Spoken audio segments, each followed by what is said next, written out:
Good morning, guys. I came out here actually to start planting, but then when I walked out here I saw so many exciting things that I wanted to share with you guys, so I decided I was going to do a garden tour video today before those things change and I don't have them documented. I live in South Carolina, coastal South Carolina, about an hour from the beach, in zone 8B. My garden is about 50 feet wide, and then 100 feet in the length, but back here or towards the front it does get a little more slim, so it's probably closer to 40 feet wide, but it does go get wider at the back area, which is the 50. I have a mix of log raised beds, wooden size raised bed, and then these metal raised beds. These metal raised beds are from Forever Garden Beds. They did not come these colors. I spray painted them. They do come in this gray color. They come in that green color right down here, and they come in the original color, which is this color right here. Those ones I did not spray paint. I am an affiliate with Forever Garden Beds, and so in all of my videos there's a link in the description box to get like a 10% discount off of any Forever Garden Beds or any products like the tomato trellis or anything like that from Forever Garden Beds. So check it out if you're interested. If you're new here, my name is Dominique, but you can call me Dom. This is Faith Family Homestead. I built this garden over a little over a year ago. We moved here mid-October of 2021. And I started building this garden right away. So we started with the fence. I didn't get my first raised bed planted until December of 2021. And so, like I said, a little over a year, almost going on to a year and a half, but I've definitely added on since then. But today's video, I want to document and show you some exciting things that I have going on, starting in these metal raised beds. I walked over and saw that I had my first squash blossom. It looks so beautiful and amazing, and I'm so happy about it. These right here are Total Eclipse squash, and then I do have some amaranth in the back and then cucumbers in the back. Same thing with here, but this bed isn't doing as well. They're a little smaller, even though I planted them all out at the same time, so I'm probably going to have to amend or do something with this soil. I do have some bag soil in the back of my truck, and I definitely still have lots of time if these squash do not do good to plant more squash and cucumbers. This is also from Forever Garden Beds. This is a tomato trellis. This is a determinate tomato that I stuck here, and you can see it's already having flowers. I did plant some garlic around it, and then like I said, I planted amaranth because amaranth is actually a trap crop for squashes. And so in all of these beds, that is what you see is squash, amaranth, and cucumbers. If you don't know, trap crops is basically when you plant something next to something else. So I'm planting that the bugs can eat. So I'm planting amaranth next to my squashes, like cucumbers or squash plants, because I want the cucumbers and the squash to produce, and I don't want the Japanese beetles or the cucumber beetles to get my squash or cucumbers, but they'll eat the amaranth clean. I planted it in my first garden years ago, and I had the amaranth right in the middle of my cucumbers and my squashes, and they stayed whole, free, disease free through the whole season, where my amaranth had so many holes it just looked ridiculous, but I left it there because I was happy that the bugs was eating the amaranth and not my cucumbers or my squash. I do have some brassicas that I planted in some of these beds that are like some of the kales, and they're doing fine. But my cabbages and broccolis, the goats got their heads through. I have these 4-inch wide fencing, and the goats got their heads in and they kind of ate all the squashes in here. So I replanted this with potatoes. But these are all of my dwarf tomatoes. You can also see there is some blossoms there. Dwarf tomatoes, dwarf tomatoes, dwarf tomatoes, and then I have nasturtiums planted between them. All of these tomatoes are only going to get to 2.5 to 3 feet high, so I thought it would be perfect to trellis right here. I have potatoes here, again another Forever Garden Bed with a determinate tomato, a marigold, and some garlic planted, and I also planted some bush beans in there. And I forgot to mention, in the front of these beds are also bush beans that I planted. Actually, one or a couple. So I planted the Painted Pony bush beans. Painted Pony bush beans did lovely for me last season, so I definitely bought a pound of Painted Pony bush beans so that I can plant as many Painted Pony bush beans as I could. You can either use them as a dry bean or a fresh eating green bean. I want to use them as a fresh eating green bean, and so I planted these 2 beds. They are 2 by 8 feet. Of course, there's tomatoes in the front of them, but the rest of it is filled with Painted Pony bush beans, and I'll probably even find other places to squish Painted Pony bush beans probably in a little bit from now, because I want so many Painted Pony bush beans to produce so that I can have green beans through the whole season. Another exciting thing is this Bells of Ireland. I tried so many times to plant Bells of Ireland last year and it did not grow. This reseeded itself from last year of me trying to grow it, and it is super big, lush, and gorgeous. On the opposite side though, I did plant some pole beans on both sides of the trellis. Same thing over here, pole beans, except for this side I have zinnias and this side I have potatoes. On this next trellis, I did plant some more zinnias that I transplanted, but at the edge I planted some amaranth, and in the middles are cucumbers, salt and pepper cucumbers. Last year I didn't get any salt and pepper cucumbers. I don't remember if the seeds didn't germinate or what happened, but I'm really happy this year to have 2 of them because I heard that they're a really good cucumber, and so I'm looking forward to trying them. All of my cucumbers, my Suyo long cucumbers, my Armenian white cucumbers, the salt and pepper, the bushy, all of the ones, even the lemon cucumber, I started from seeds and I transplanted them into the garden. But for things, and as well as other squashes, but things like zucchini, watermelon, and cantaloupes, pumpkins, I'm going to have to direct seed those into the garden because I didn't get a chance to start those from seeds. I planted a grapevine in every other, this bed is full of weeds, but in every other bed, so on the first one, then this one, and the next one, I planted grapevines, and as you can see, they've come back and are doing well. So I would say this bed is the most exciting bed with how much growth has happened. This is actually summer savory that I planted last year, and when I planted it, it was just in this corner. It was about this big. Last year this bed had basils in it, and it also had spicy peppers, and I had planned on keeping my spicy peppers planted in this bed, but I would have to do a really good trimming back of this summer savory before I could do that, so we'll see about that.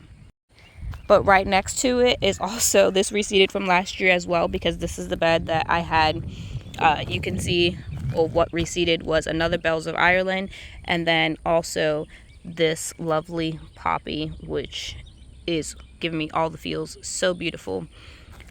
But I have onions here, and this right here, this onion is the biggest onion that I've ever grown, and this is what I've been so excited for. I can't wait to harvest these onions. Right now they're still doing really good, and so I'm leaving them, but I cannot wait to harvest that one. They're all really bulbing up really nicely, but like I said, I think that is the biggest one. That bed of onions is definitely giving me all of the feels and so encouraging, because those are onions that I planted from the farm store, and I actually end up losing the onions I planted from seeds. I planted them about 10 days before we had a really hard frost, and they just didn't recover from the frost even though I had them covered. So that is actually the only bed that I'm gonna have onions in this year. So a little heartbreaking, but I do still have probably 1 Ziploc bag of onions, chopped onions in my freezer from the onions I harvested last year. So I'm definitely probably going to run out of onions, but I'll have enough maybe to get me through at least half of this year.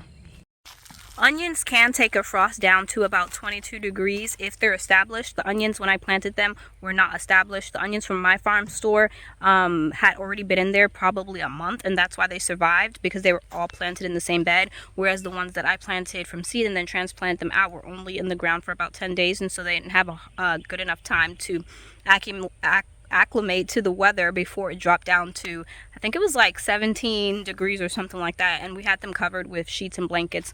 But the ones that were already in here for a month were the only ones that popped back. The ones that I had just planted, within those 10 days, all of them died. This is another exciting thing. I got this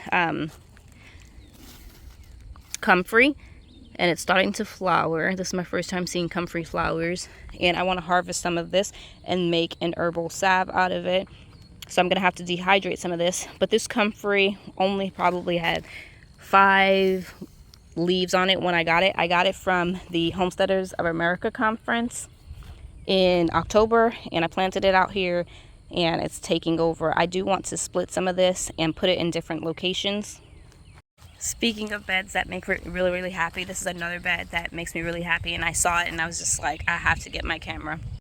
This is my log raised bed that I have potatoes planted in the front. I have tomatoes, determinate tomatoes growing up this trellis, and on the opposite side, this is all garlic. But today I was looking at these determinate tomatoes, and I saw that there's so many tomatoes growing. So I have tomatoes here, I have tomatoes there, and some there, which is so exciting. Oh, even right here. I didn't even see that one before I grabbed my camera. This is actually a cream sausage right here. I forgot that I also had transplanted some onions up here, so there's a couple onions squeezed in there. I do have to water this bed. Right here is rosemary I got from just like Walmart last year, and it was like about, you know, the little cup, and as you can see, it's taking over. Rosemary is actually a perennial in my climate zone 8B, and it can grow to be a really big bush. Right next to the log raised bed, the other log raised bed is another log raised bed. It also has potatoes planted in the front, but then it also has these lilies that was already here, as well as I had echinacea and delphinium here, and it's coming back. I just basically cleared a pathway to plant these tomatoes on these trellis, and they seem to be doing good. I do have some weeds growing in the pathways, or in the mix with the potatoes that I'll have to weed out. And I planted marigolds in between each of my tomatoes, but I saw that this lily was open and it looks gorgeous, so I had to film it. And on the opposite side, I had some zinnias left over that I planted here. But again, you can see tomatoes here that I planted, as well as marigolds, weeds. And then these onions were onions that I planted here last year from seed, and obviously I didn't do a good job at getting them all out, because now I have 2 red onions. Right behind it is another log raised bed, and it has garlic in the front of it and tomatoes.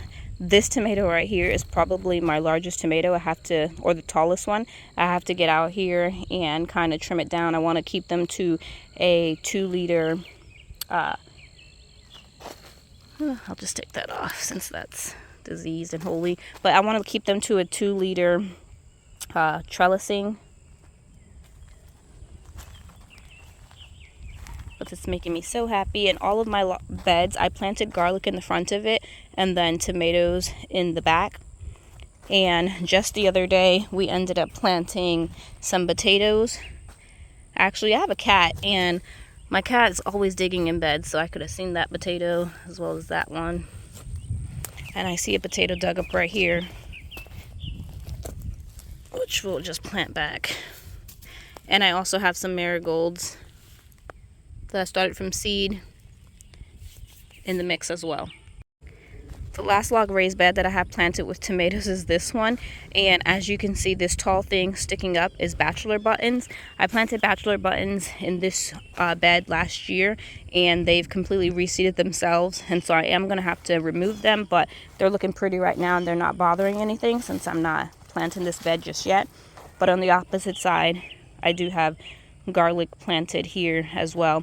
This bed I want to actually use. I've been thinking about using to plant pumpkins here, so that they can vine out towards the fence. I'll have to look at my garden plan again, but I'm pretty sure that's what I have planted there. But right now it's doing fine. But yeah, so there's still lots of raised beds that are empty and that I have to fill. Lots of trellising that I didn't get trellis yet. But there were so many exciting things out here happening that I wanted to show you guys, and so that I wouldn't miss it with all of the different flowers opening and all of the changes happening, that I was just like, I have to get my camera and do a quick garden tour. Inside of my greenhouse, I actually have lots of tomatoes that are actually starting to form. I guess that we can go over there and I'll show you the greenhouse as well. That's a cattle panel greenhouse. It's 10 by 32 that we built. I have a video on that. So in here I have, I think, 8 tomatoes planted in each bed, and then peppers down below. And then I also planted some cowpeas just the other day, and they're starting to pop up. But that's the tomato that I saw forming, as well as 2 here and 1 up here. Those are Grand Marshal tomatoes, the first 2 tomatoes. They're the first 2 tomatoes that I've seen start forming in my garden. I planted these tomatoes 10 weeks ago because I knew that they were actually 12 weeks ago, because I knew that I was going to be putting them inside of my greenhouse, which would be keep warm even if we got a late frost. And so that's why they're the biggest tomato plants that I have out here.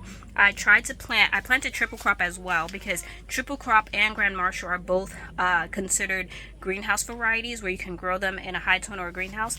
And so that is why I planted them in here, to produce lots of tomatoes for me in a protected area so that they wouldn't get diseased. As far as other tomatoes I planted in here, I just tried to look for tomatoes when I looked them up that said it did good in like high heat or humidity, or that drought resistant, because in this greenhouse it is not on drip or anything. I have to water it every day or every other day, and so I wanted it to be tomatoes that I knew I could keep alive in here. We added the shade cloth on top of this cattle panel hoop house about a week ago because it was just getting too hot in there, and it's going well. So I'm really happy about it. It's keeping it cool in there, and the things are still growing and looking really good. So that's basically everything exciting I have growing in my garden and in my hoop house right now. While I was filming this video, my children were working on weeding it for me. So probably in the next video, you'll see me trying to plant out the rest of the garden. I did get some beds planted with seeds, but hopefully by my next garden tour everything will be up and all of the beds will be planted. But until then, I will see you guys next time.